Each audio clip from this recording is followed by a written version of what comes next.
পটল নিয়ে এসেছি, আজকে একটু পটলটা অন্য মতো করে রান্না করবে। রোজ রোজ একঘেয়েমি সবজি আমার খেতে ভালোই লাগে না। আচ্ছা ঠিক আছে, আজকে অন্যরকমই রান্না করব। আমি পটলগুলোকে ছিলে নিয়েছি, দেখো পুরো সব পটলের খোসাগুলো ফেলবো না, একটু একটু খোসাগুলো রাখবো। এবার মাঝখান থেকে একটু করে কেটে দিয়েছি যাতে ভিতরে মশলাগুলো যায়। এবার এই পটলগুলোকে হচ্ছে ভেজে নেবো। এই পটলের মধ্যে নুন আর হলুদ দিয়ে পটলটাকে আমি মাখিয়ে রাখবো। এবার দিয়ে দেবো হলুদ, দিয়ে মাখিয়ে পটলটাকে ভেজে নিতে হবে। এবার কড়াইয়ের মধ্যে আমি তেল দিয়ে দেবো। এবার নুন আর হলুদ মাখানো পটলটাকে এই কড়াই দিয়ে ভালো করে ভেজে নিতে হবে। ততক্ষণ তেলটা গরম হোক, ততক্ষণ তোমাদেরকে আরেকটা জিনিস দেখাই। আমি কড়াই তেল দিয়ে দিয়েছি, তেলটা যতক্ষণ না ধোঁয়াটা পর্যন্ত গরম হয় ততক্ষণ কিন্তু আমি পটলটা দেবো না। তখন তেলটা গরম হোক। আর এদিকে আমি পটলটা মাখিয়েও রেখেছি নুন আর হলুদ দিয়ে। তেল আমার গরম হয়ে গেছে, এবার আমি পটলগুলোকে তেলের মধ্যে দিয়ে দেবো। দেখো পটলটা ততক্ষণ ভাজা ভাজা হতে হতে আমি ততক্ষণ মিক্সিতে পেঁয়াজগুলোকে পেস্ট করে নেবো। পটলগুলো আমার ভাজা হয়ে গেছে, এবার পটলগুলোকে তুলে নিতে হবে। মাছটা আমার পেস্ট করা হয়ে গেছে, এবার আমি কড়াইতে তেল দেবো। এবার কড়াইতে তেল দিয়ে দিলাম। দেখো এদিকে আমার তেল গরম হয়ে গেছে, এবার আমি পেঁয়াজ ভাজাটা দিয়ে দেবো। এবার পেঁয়াজটা লাল লাল করে ভেজে নিতে হবে যাতে পেঁয়াজের কাঁচা গন্ধটা চলে যায়।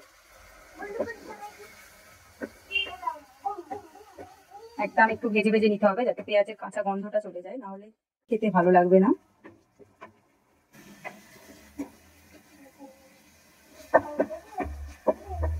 পেঁয়াজটা এরকম ভাবে একটু ভেজে ভেজে নিতে হবে। দেখো পেঁয়াজের কালারটা একটু চেঞ্জ হয়ে এসেছে ব্রাউন কালারের। এবারে এর মধ্যে আমি মশলাগুলো অ্যাড করবো। প্রথমে আমি এর মধ্যে দেবো লবণ, তারপরে দেবো হলুদ গুঁড়ো, তারপরে দেবো লঙ্কার গুঁড়ো। ঝালটা যেটা স্বাদ মতো দেবে। তারপরে দেবো ধনে জিরের গুঁড়ো, এটা আমার একসাথে গুঁড়ো করা আছে ধনে জিরে। এবারে মশলাটাকে নাড়তে হবে। মশলাটাকে ভালো করে নেড়ে নিয়ে এবার এর মধ্যে কিছুটা জল যোগ করব। মশলাটাকে একটু কষতে দেবো যাতে মশলার কাঁচা গন্ধগুলো যেন না হয়, এই জন্য জল দিয়ে মশলাটাকে একটু ভালো করে কষবো।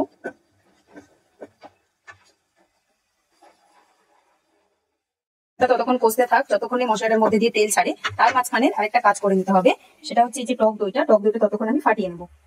তখন টক দইটা ফাটিয়ে নেবো। মশলাটা একটু তেল ছাড়লে তার মাঝখানে টক দইটা দিয়ে আবার একটুখানি কষবো। দেখো মশলা দিয়ে আমার অলরেডি তেল ছাড়তে শুরু করে দিয়েছে, এবারে আমি দেবো ফ্যাটানো টক দইটা। এবারে এই টক দইটা দেওয়ার পরেও মশলাটা একটু ভালো করে কষতে হবে যাতে টক দইয়ের কোন রকম গিলে ভাবটা যেন না থাকে, পুরোটাই যেন ব্লেন্ড হয়। মশলা আমার কষানো হয়ে গেছে, এবার এর মধ্যে দিয়ে দেবো ভেজে রাখা পটলগুলোকে। পটলগুলোর সাথে মশলাটা ভালো করে মাখিয়ে নেব। এবার দেবো একটু সামান্য পরিমাণ জল দিয়ে দিলাম যাতে এই মশলাগুলো পটলের ভিতরে যায়। একদম পুরো গামাখা হবে, কোনো রকম ঝোল থাকবে না। আর এবারে একটু দিয়ে দেবো সামান্য পরিমাণ চিনি, উপর থেকে একটু চিনি দিয়ে দেবো। চিনিটা দিয়ে দিলে তরকারির টেস্ট আলাদা হয়ে যায় এবং খুব সুন্দর একটা কালার আসে।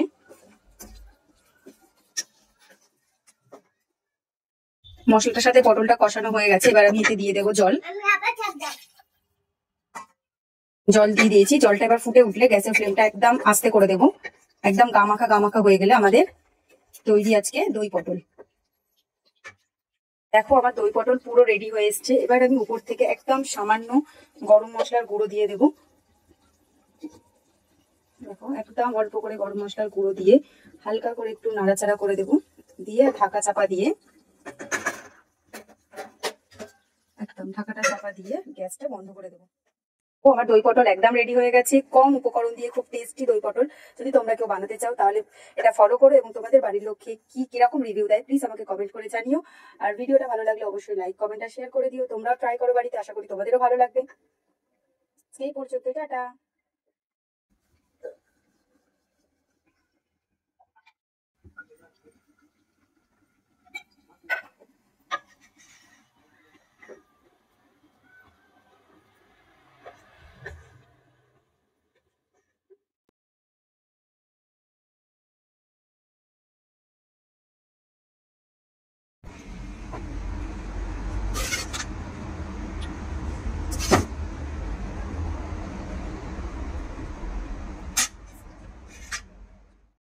খেয়ে বলো কেমন হয়েছে।